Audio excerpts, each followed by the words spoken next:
వస్తే వచ్చింది. ఇక్కడ ఏమన్నారు?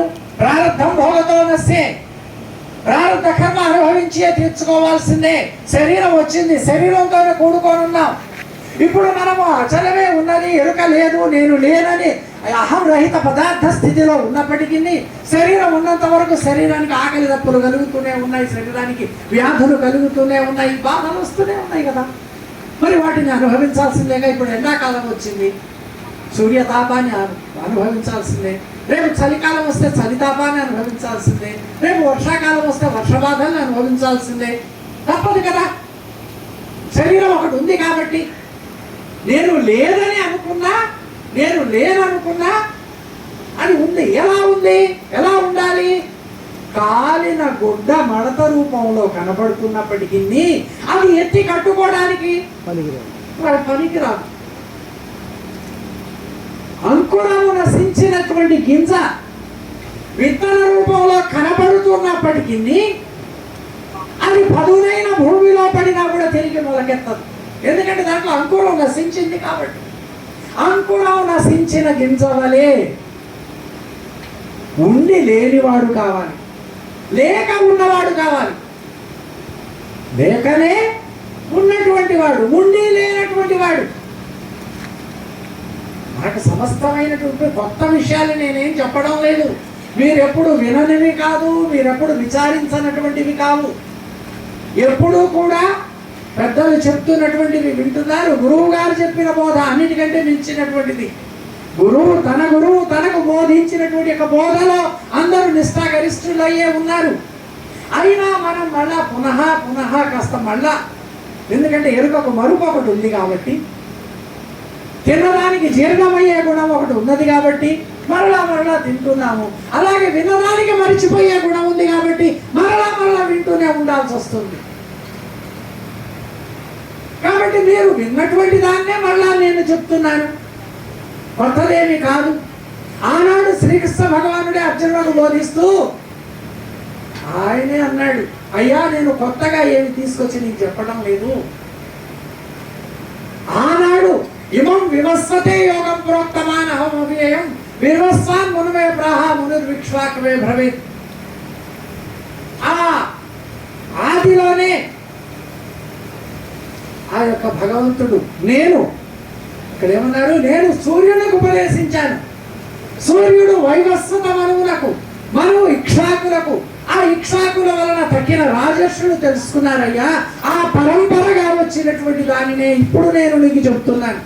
ఎందుకనవలసి వచ్చింది అంటే అర్జునుడి మనస్సులో కూడా ఎక్కడ సందేహం ఉందేమో. ఎందుకంటే వీళ్ళిద్దరూ కూడా భావామరుదులు, స్నేహితులు. నన్నేదో మభ్యపెట్టి ఈ కురుక్షేత్ర యుద్ధంలో మళ్ళా తిరిగి యుద్ధం చేయించడానికి కృష్ణుడు ఏమైనా నన్ను మభ్యపెట్టడం కోసం ఆయన మాటలు చెప్తున్నాడేమో అనేటువంటి సందేహం ఆ అర్జునుడి మనస్సులో ఏమైనా దాగి ఉందేమోనని ఆయన ఏమన్నాడు? తద్విద్ధి ప్రణిపాతేన పరిప్రశ్నైన సేవయ ఉపదేశ క్షంతితే జ్ఞానం న్యాయ సత్వదర్శన. అర్జున, నేను ఇప్పుడు ఏ జ్ఞానాన్ని అయితే నీకు బోధించానో దానిని నీవు పెద్దల దగ్గరికి వెళ్ళి అడిగి తెలుసుకో. నీవు పెద్దల దగ్గరికి వెళ్ళి అడిగి తెలుసుకో. ఎందుకనాల్సి వచ్చింది ఆ పదం? ఏమయ్యా నేను చెప్తున్నాను ఇదే సత్యము అని కృష్ణుడు అనవచ్చు. కానీ అర్జునుడి మనస్సులో సందేహం నివృత్తి చేయాల్సినటువంటి బాధ్యత కూడా, శిక్షుని మనస్సులో ఉన్నటువంటి యొక్క సందేహాన్ని నివృత్తి చేయవలసినటువంటి యొక్క బాధ్యత ఎవరికి ఉంది? గురువుకు. అలా కృష్ణ భగవానుడు కూడా అక్కడ అర్జునుడి మనస్సులో సందేహం ఉందేమోనని ఆ సందేహం తొలగించడం కోసం నీవు పెద్దల దగ్గరకు వెళ్ళి, కానీ వెళ్ళి నీ యొక్క విధానం ఎలా ఉండాలి? అక్కడికి నేను పాండవ మధ్యముణ్ణి, శ్రీకృష్ణుడికి భావను కాబట్టి నేను గొప్పవాడిని అనే భావంతో నువ్వు వెళితే వాళ్ళేమీ చెప్పరు నీకు.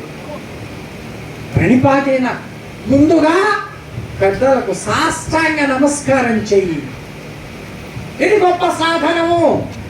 ఎందుకంటే తనలో నీలో ఉన్నటువంటి యొక్క ఏ గర్వం అయితే ఉందో, ఏ గొప్ప అనే అహంకారం అయితే ఉందో దానిని ఆ పెద్దల పాదముల మీద కక్కి వేయాలి. అక్కడ అంటారు, నిలబడి దండం పెడితే చాలదా? వంగి దండం పెడితే చాలదా అంటే అష్టాంగములు నేలను సృజించినట్లుగా సాష్టాంగ వందనం ఆచరించాలి. ఇదొక ధర్మం చెప్తారు. మరలా అక్కడికి వెళ్ళిన తర్వాత నువ్వు నమస్కారం చేసి చేయగానే ఆ సమయాలు కనిపెట్టకుండా నువ్వు ప్రశ్నించితే కూడా వాళ్ళు చెప్పరు. సమయం కోసం వేచి ఉండి ఆ సమయ సందర్భాన్ని బట్టి అయ్యా నాకు ఈ సందేహం ఉంది, నాకు తెలియచేయండి. నాకు కృష్ణుడు జ్ఞానము గొప్పది అని చెప్తున్నారు, ఆ జ్ఞానము గొప్పదో కాదో నాకు సందేహం ఉంది, ఆ సందేహాన్ని నివృత్తి చేయాలి అని నువ్వు సమయం చూచి వినయంగా ప్రశ్నించి, అలా ప్రశ్నించడం మాత్రమే కాదు, సేవ చేసి ఆ గురువు గారికి చేయాల్సినటువంటి యొక్క సేవ చేసి అప్పుడు వారు చెప్పినప్పుడు అడిగి తెలుసుకో. అలా ఆ యొక్క పరంపరగా వచ్చినటువంటి దానినే నేను అర్జున నీకు ఎరిగించానని భగవానుడు చెప్పినట్లుగా మరి మనమందరికి కూడా మన గురుమూర్తి ఆ పరంపరగా వచ్చినటువంటి యొక్క ఏ భావం అయితే ఉందో ఆ భావాన్ని శిష్యునికి ఎరిగించి శిష్యుని యొక్క సంశయమును నివృత్తి చేయవలసినటువంటి యొక్క ధర్మం బాధ్యత గురువుపై ఉంది. అందుకే గురువు సమర్థుడు కావాలి. ఎలాంటి సమర్థుడు కావాలి అంటే పిండ బ్రహ్మాండములు రెండును, ఈ రెంటిలోని రెండు అహములు, ఈ ఖండములు నాలుగు కూడి అఖండంబగు ఎరుక రూపు గణరామాతండి అన్నారు. పిండాండ రూపంగా, బ్రహ్మాండ రూపంగా, పిండాండములోని అహమైనటువంటి జీవరూపంగా, బ్రహ్మాండంలో అహమైనటువంటి ఈశ్వర రూపంగా, నాలుగు ఖండములుగా, మరియు ఈ నాలుగు ఖండములు కలిసి అఖండమైనటువంటి యొక్క అఖండ చేతన బ్రహ్మముగా. అక్కడ ఏమన్నారు? గణరామా తండ్రి. కేవలం మాటలతోనే వినిపించడం కాదు, వినరామా తండ్రి అనలేదు భాగవత కృష్ణ ప్రభువుల వారు. ఆ నాలుగు ఖండములు కూడి అఖండంబకు ఎరుక రూపు గణరామా తండ్రి. అంటే ఇక్కడ ఏం కావాలి సాధకుడు? అఖండ రూపుడు కావాలి. ఆ నాలుగు ఖండములు నేనే, ఆ నాలుగు ఖండముల యొక్క మూలమైనటువంటి యొక్క ఏకత్వము నేనే అయి ఉన్నాను. ఇక్కడ సృష్టి విధానంలో వేదములు ఏం చెప్పినాయి, ఎలా సృష్టి విధానం జరిగింది అనే సంగతిని గురించి ఆలోచిస్తే అందులో ఋగ్వేదం 10వ స్కందం మొదటి మంత్రం చాందక్యోపనిషత్తు ఏకమేవా ద్వితీయం బ్రహ్మ. సృష్టికి పూర్వం ఏమీ లేదు, ఏకమై అద్వితీయమై తనకు రెండవది లేక ఆ బ్రహ్మం ఒక్కడే ఉన్నాడు. ఏ బ్రహ్మము? అఖండ చేతన పరబ్రహ్మము అన్నారు. ఆ అఖండ చేతన బ్రహ్మం ఒక్కడే ఉన్నాడు. అప్పుడు ఈ అంతరిక్ష ఆకాశం కానీ, ఈ సదసత్తులు కానీ, ఈ పంచభూతాది ప్రకృతి కానీ, ఈ మానవ స్వ గజ మసక పిపీలికాంతములు కానీ ఏమీ లేవు. మరి ఏమీ లేనప్పుడు ఇదంతా ఎక్కడి నుండి వచ్చింది? ఈ సృష్టి రావడానికి కారణం ఎవరు అని అంటే అక్కడ సోకామాయ బహుశా ప్రజాయత్ 2వ మంత్రం చెప్పింది. సో అనే బ్రహ్మమునందు కామాయ కోరిక ఒకటి కలిగింది, సంకల్పం ఒకటి కలిగింది. నేను ఒక్కడే ఉంటే బాగలేదు, నేను నా తోడుగా అనేకాన్ని సృష్టించుకోవాలి అనే కోరిక ఒకటి జనించింది.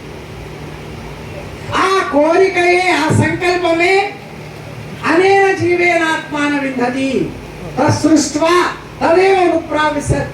ఈ సమస్తమును సృష్టించడం జరిగింది.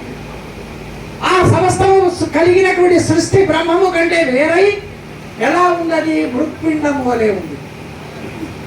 ఎప్పుడైతే చేతనము నుంచి అది వేరైందో జలస్వరూపమై మృతస్వరూపమై ప్రాణం లేని బిడ్డలాగా ఈ సృష్టి ఉంటే, అయ్యో నేను సృష్టించిన సృష్టి అచేతనమై ఉంది కదా, మళ్ళీ అచేతనమైనటువంటి సృష్టి చేసి ప్రయోజనం ఏముంది అని చెప్పి మళ్ళా తిరిగి ఆ బ్రహ్మమే అనేక జీవేనాత్మన విందతి, అనేక జీవేనాత్మన విందతి, అనేక జీవరూపములుగా తిరిగి తానే ప్రవేశించాడు.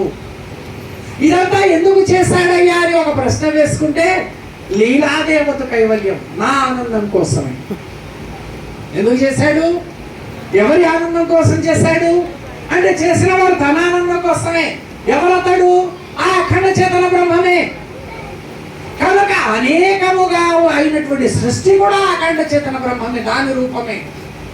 జడము ఆ చేతన రూపమే, జీవుడు ఆ చేతన రూపమే, ఈశ్వరుడు ఆ చేతన రూపమే, సమస్తము ఆ యొక్క అఖండ చేతన బ్రహ్మము రూపమే. మనం చదువుకుంటున్నాం కదా, మనం చెప్పుకుంటున్నాం. బ్రహ్మణోరవ్యక్త అవ్యక్తాన్ మహతో అహంకార అహంకారాత్ పంచతన్మాత్రాణి పంచతన్మాత్రేభ్యో పంచమహాభూతాని పంచమహాభూతేభ్యో అఖిలం జగత్. ఇది త్రిశిఖి బ్రాహ్మణ్యోపనిషత్తు చెప్పింది. దాదాపుగా అందరూ, ఏ కొందరో కానీ ప్రతి సిద్ధాంతంలో వాళ్ళు ద్వైతులు, విశిష్టాద్వైతులు, అద్వైతులు అందరూ కూడా ఈ యొక్క సృష్టి క్రమంలో ఈ విధానాన్ని అంగీకరించారు. అవును, బ్రహ్మము నుండి ఈ సమస్తము సృష్టించబడింది, పరిణామం చెందింది క్రమరూపంగా. అదే గీతలో కూడా అవ్యక్తాని దీని భూతాని అర్జున, అవ్యక్తము మొదలుకొని ఉన్న సమస్త భూతములను నా మాయ చేతని నేను సృష్టించానయ్యా అంటాడు భగవద్గీత. అవ్యక్తము మొదలుకొని అంటే ఏమిటి? అవ్యక్తము బ్రహ్మము నుండి మొట్టమొదట కలిగినటువంటిది అవ్యక్తం. ఆ అవ్యక్తాన్నే ఓంకారం అన్నారు. ఆ అవ్యక్తాన్నే పరిణామం చెంది సదాశివుడు, ఈశ్వరుడు, రుద్రుడు